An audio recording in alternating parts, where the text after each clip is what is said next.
Exercise 4.3 class 10th NCERT maths का question number 10 है आपके सामने।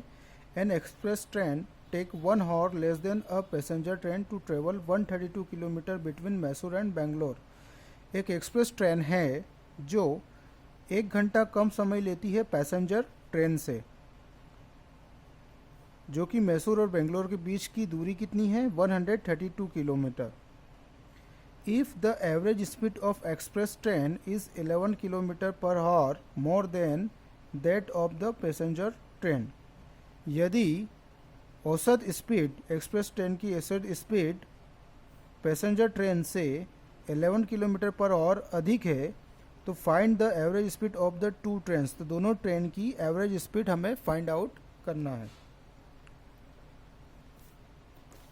तो हम मान लेते हैं कि let the speed of passenger train be x kilometre per hour. जो हमें फाइंड करना होता है हम उसे ही मान लेंगे। तो पैसेंजर ट्रेन की स्पीड हमने x किलोमीटर पर आवर मान ली है और एक्सप्रेस ट्रेन की स्पीड हमने x + 11 किलोमीटर पर आवर मान ली है, क्योंकि एक्सप्रेस ट्रेन की स्पीड इससे 11 किलोमीटर पर आवर अधिक है। Now time of passenger train. तो पैसेंजर ट्रेन का जो टाइम है वो क्या होगा, time is equal to distance upon speed, क्योंकि स्पीड इज इक्वल टू क्या होता है, डिस्टेंस अपॉन टाइम। तो ये इंटरचेंज हो जाएगा, टाइम की वैल्यू चाहिए हमें तो डिस्टेंस अपॉन स्पीड हो जाएगा। तो T1 हम मान लेते हैं कि पैसेंजर ट्रेन का जो टाइम है वो कितना है, T1 है, और फार्मूला क्या हो जाएगा, डिस्टेंस अपॉन स्पीड। डिस्टेंस कितनी है मैसूर और बेंगलोर के बीच की, 132 किलोमीटर, और स्पीड कितनी है पैसेंजर ट्रेन की, x किलोमीटर। तो ये तो हो गई पैसेंजर ट्रेन के बारे में बात। अब हम देखते हैं एक्सप्रेस ट्रेन का टाइम ऑफ एक्सप्रेस ट्रेन, इसे हम T2 मान लेते हैं। वही distance upon speed, distance same रहेगी, लेकिन चूंकि एक्सप्रेस ट्रेन पैसेंजर ट्रेन से 11 किलोमीटर पर आवर से अधिक तेज भागती है, तो यहाँ पर x + 11, यहाँ पर 11 और ऐड हो जाएगा, तो ये एक्सप्रेस ट्रेन की स्पीड हो जाएगी। अब as per question there timing difference, जब ये ट्रेन स्पीड से चलेगी तो ये कम समय में पहुंचाएगी, इसलिए ये कम वाला समय होगा और ये अधिक वाला समय होगा। तो इन दोनों के बीच का जो टाइम का जो डिफरेंस है वो 1 hour का है, जो कि क्वेश्चन में हमें दिया गया है। तो T1 - T2 is equal to कितना हो जाएगा, 1। T1 हमारे पास कितना है, 132/x, और माइनस T2 हमारे पास कितना है, 132/x + 11 is equal to 11। Because दोनों के टाइम का जो डिफरेंस है वो कितना है, 1 घंटे का डिफरेंस है।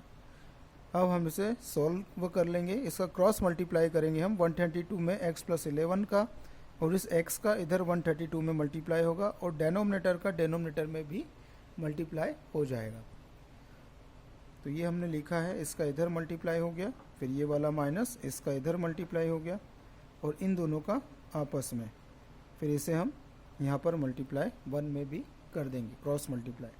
तो जब हमने 132 का x में इंटू करेंगे तो कितना आ जाएगा, 132x, फिर 132 का 11 में मल्टीप्लाई करेंगे तो 1452, फिर ये वाला माइनस और ये 132x जस का तस, ये प्लस का है और ये माइनस का है, तो ये दोनों क्या हो जाएंगे, कैंसिल हो जाएंगे या फिर 0 हो जाएंगे।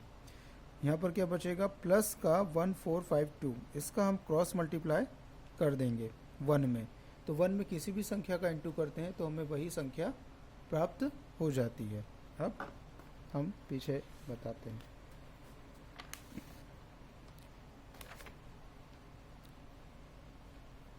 हमने इधर 1 में इंटू किया तो ये x + 11 यहाँ पर आ जाएगा। अब ये 1452 तो जस का तस, x का x में इंटू किया तो x की पावर 2, x का 11 में इंटू किया तो 11x। 1452 को इक्वल के दूसरी तरफ ले जाएंगे तो ये माइनस का बन जाएगा, और यहाँ पर कुछ भी नहीं बचेगा तो हम क्या लिख देंगे, 0। अब हमें इस मीडियम टर्म को इस प्रकार से ब्रेक करना है कि मल्टीप्लाई करें तो 1452 मतलब 1452 आए, और प्लस या माइनस करें तो 11 आए, तो वो संख्या है आपकी 44 और 33। इन दोनों का जब हम माइनस करते हैं तो हमें 11 प्राप्त हो जाता है, और इन दोनों का मल्टीप्लाई करने पर हमें 1452 हमें प्राप्त हो जाता है। अब यहाँ पर चूंकि 3 टर्म थी जिसको हमने 4 टर्म में चेंज कर दिया है, मीडियम टर्म को हमने ब्रेक किया है और अब हम 2 के ग्रुप बना लेंगे और इनमें से कॉमन निकाल लेंगे। तो इन दोनों टर्मों में से हमें x कॉमन दिखाई पड़ रहा है, तो हमने x को कॉमन ले लिया। x की पावर 2 में से 1x बाहर निकल चुका है, तो 1x अंदर बच जाएगा, प्लस यहाँ से x हम ऑलरेडी बाहर निकाल चुके हैं, तो क्या बचेगा 44।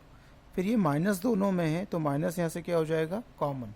इन दोनों में से 33 कॉमन आ रहा है, तो हम 33 को कॉमन ले लेंगे। यहाँ से 33 को बाहर निकाल लिया तो अंदर बच जाएगा x, और यहाँ से हमने यहाँ पर जो 1452 है वहाँ पर ये 33 इंटू 44 है, इन दोनों का इंटू करने पर 1452 आएगा। तो हमने 33 को ऑलरेडी बाहर निकाल लिया है, तो कितना बच जाएगा 44। चूँकि माइनस साइन बाहर है तो अंदर इनके साइन चेंज हो जाएंगे, ये भी दोनों नेगेटिव हैं तो दोनों कैसे हो जाएंगे पॉजिटिव। अब हम यहाँ पर देख रहे हैं कि ये फर्स्ट टर्म हो गया और ये वाला सेकेंड टर्म हो गया, तो दोनों टर्म में से पूरा की पूरा फैक्टर x + 11 कॉमन आ रहा है। तो हमने इस फैक्टर को कॉमन लिया तो यहाँ से क्या बच जाएगा x, और यहाँ से हमने इस फैक्टर को कॉमन लिया तो यहाँ से क्या बच जाएगा माइनस का 33। अब हम इन दोनों फैक्टर्स को बारी बारी से 0 के इक्वल रखते हैं। तो जब हम 44 को इक्वल की दूसरी तरफ ले जाएंगे तो ये माइनस का हो जाएगा, और ये क्या हो जाएगा आंसर इम्पॉसिबल, क्योंकि कभी भी स्पीड नेगेटिव नहीं होती है।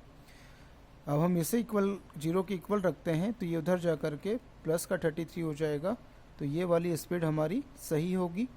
तो पैसेंजर ट्रेन की स्पीड हमने x किसको माना था, पैसेंजर ट्रेन की स्पीड को माना था, इसलिए ये कितना हो जाएगा x = 33, और हमने एक्सप्रेस ट्रेन की स्पीड कितनी मानी थी x + 11, तो x की जगह पर हमने 33 रखा और प्लस 11 कितना हो जाएगा 44 km/h।